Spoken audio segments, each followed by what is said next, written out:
আসসালামু আলাইকুম রহমতুল্লাহ। কথা বলবো আরজি করের ঘটনা নিয়ে। যাদের বিবেক বুদ্ধি এবং শির দ্বারা অন্যের কাছে বিক্রি হয়ে আছে, কোনো ইজমের কাছে বিক্রি হয়ে আছে, কোনো লিডারদের কাছে বিক্রি হয়ে আছে, তাদের জন্য এই ভিডিও নয়। এই ভিডিও তাদের জন্য যাদের মস্তিষ্ক এখনো সচল, যারা নিজে থেকে নিজের মতো করে ভাবতে পারে, বুঝতে পারে, তাদের জন্য। 9 আগস্ট গভীর রাত্রি, সে রাত্রি আরজি কর মেডিকেল কলেজে আমাদের এক বোন, তাকে ধর্ষণ করা হয় পাশবিকভাবে এবং তাকে হত্যা করা হয়। এই ঘটনা নিয়ে উত্তাল গোটা দেশ। যদিচ সেই বোনটির নাম আমি এখানে উল্লেখ করতে পারবো না, কেননা সেকশন 228A আইপিসি অনুসারে কোনো ভিকটিমের নাম সোশ্যাল মিডিয়ায় উল্লেখ করা এবং তার ছবিকে উল্লেখ করা সম্পূর্ণ ইল্লিগাল, অবৈধ, এবং এটা একটা শাস্তিযোগ্য অপরাধ। তাহলে আপনারা অনেকে বলতেই পারেন যে ভাই, আমরা তো দেখছি অনেক মিডিয়ার মানুষ যারা তার নাম এবং তার ছবি সোশ্যাল মিডিয়ায় প্রকাশ করছে, তাদের কি? একটা কথা মাথায় রাখবেন যে আমাদের দেশের বেশিরভাগ মিডিয়াই কোনো রকমের কোনো নিয়ম কানুন না মেনেই তাদের বুলি আওড়াতে থাকে, কেননা তাদেরও মেরুদণ্ড কারোর কাছে বিক্রি হয়ে আছে। সত্য ঘটনা আমরা জানার চেষ্টা করব। আমাদের 31 বছরের এক বোন, you may call her junior doctor, তিনি রেস্ট নিচ্ছিলেন আরজি কর মেডিকেল কলেজ হসপিটালের একটি রেস্ট রুমে। এই ঘটনার পর কি ঘটেছিল তা কিন্তু কারোর অজানা নেই এখন বর্তমানে, কেননা মিডিয়ার বদৌলতে আমরা অনেক কিছু জেনে গিয়েছি। আমি ওই দিকে যাব না। আমার কথা হলো যে গোটা বিশ্ব জুড়ে যে বিষয়ে প্রতিবাদ করা হচ্ছে, এ প্রতিবাদ করা উচিত আলহামদুলিল্লাহ, কেননা যারা ধর্ষণ করে তারা না কোনো ধর্মের হয়, না কোনো জাতির হয়, তারা হয় পশু। আর পশুর শাস্তি পাশবিকভাবে যদি প্রদান করা হয়, তাহলে গোটা বিশ্বে এই ধর্ষণ নামক যে রোগ, তা কিন্তু একেবারে আস্তে আস্তে মুছে যাবে। আসলে ধর্ষকদের প্রপার ওয়েতে শাস্তি দেওয়া হয় না বলেই আজকে কিন্তু গোটা বিশ্ব জুড়ে প্রতিদিন ধর্ষণ হয়ে আসছে। আমি আজকে আপনাদেরকে যে তথ্য দিব, তাতে আপনাদের চক্ষু চড়ক গাছ হয়ে যাবে। একেবারে শেষের দিকে আমি জানাবো যে এত রেপ গোটা বিশ্ব জুড়ে হয়, গোটা ভারতবর্ষ জুড়ে হয়, কিন্তু আরজি করের এই বোনটির রেপ হওয়ার পর এত উত্তাল কেন দেশ, এর পেছনে কারা রয়েছে, সে তথ্য দিব ভিডিও একেবারে শেষে। তবে যে বিষয়টি আপনার আমার বিশেষ জানা দরকার, সে বিষয়টি আসুন এক এক করে আমরা জানার চেষ্টা করি। According to the 2021 annual report of the National Crime Record Bureau, 31,677 rape cases were registered across the country. অর্থাৎ সোজা বাংলায় বলতে গেলে প্রতিদিন আমাদের এই ভারতবর্ষে 86 জন নারী ধর্ষিত হয়। একদিনে 86 জন নারী ধর্ষিত হয়। কাউকে কখনো রাস্তায় নামতে দেখেছেন? তাদের জন্য মানুষ রাস্তায় নামেনি কেন, সে কথা আরো পরে বলবো। আরো কিছু তথ্য আপনাদের সামনে। 2005 থেকে 2022-এর গ্রাফ আপনাদের সামনে। আপনারা দেখুন যে ভারতবর্ষে রেপ কেসের ঘটনা কোন সাল থেকে বাড়তে শুরু করেছে। একটু খেয়াল করুন, দেখুন 2014 সাল থেকে রেপ কেস ধীরে ধীরে বেড়েই চলেছে। যেদিন থেকে শুরু হয়েছে দেশে আন্দোলন বেটি বাঁচাও বেটি পড়াও, ওই দিন থেকে রেপ কেস আমাদের দেশে বাড়তে শুরু করেছে। আপনি যদি গুগলে গিয়ে সার্চ করেন which state in India has the most crime in 2024, দেখবেন 1 নম্বরে রয়েছে উত্তরপ্রদেশ। হ্যাঁ, উত্তরপ্রদেশ। এটা যেন কার রাজ্য? হ্যাঁ, বুঝে গিয়েছেন, জানেন তো। যখন আরজে কর নিয়ে গোটা ভারতবর্ষ উত্তাল, ঠিক তখনই 19 আগস্ট উত্তরাখণ্ডে একজন মুসলিম নার্সকে ধর্ষণ করে মেরে ফেলা হয়েছে। কই তার ব্যাপারে তো কোনো আন্দোলন, কোনো র্যালি, কোনো মোমবাতি মিছিল এখনো দেখা গেল না। তার মানে ঘটনা কি? সে মহিলা শুধু মুসলিম বলে?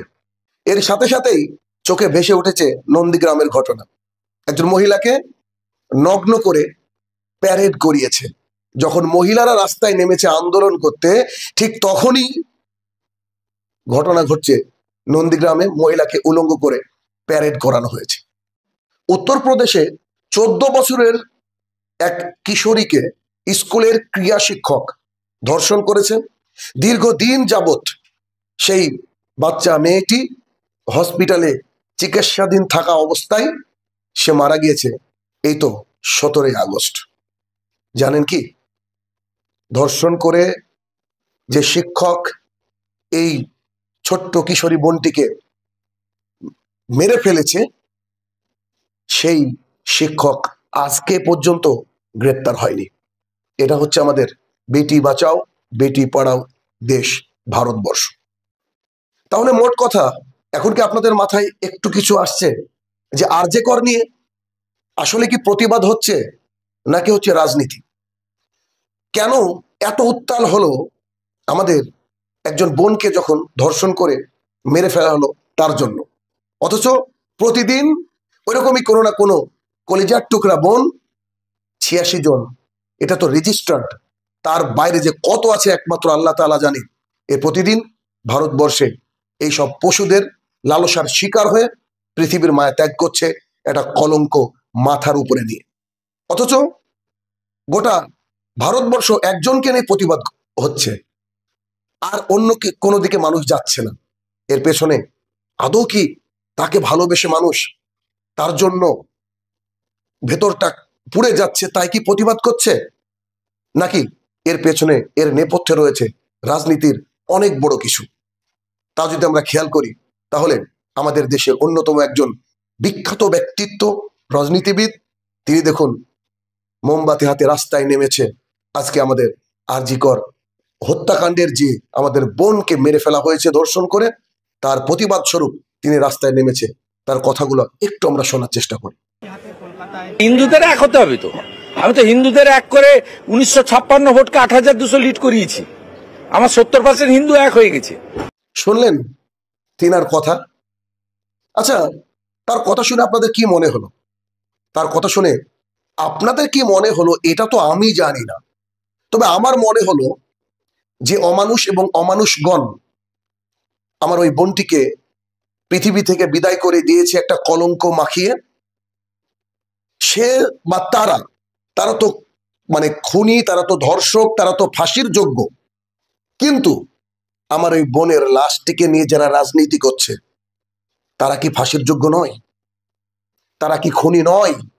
এইরকম বহু লিডার রাজপথে নেমেছে, বহু নেতা নেত্রী রাজপথে নেমেছে শুধুমাত্র তাদের রাজনৈতিক যে মানে চরিত্র, অরিজিনাল চরিত্র, সেটাকে চরিতার্থ করার জন্য।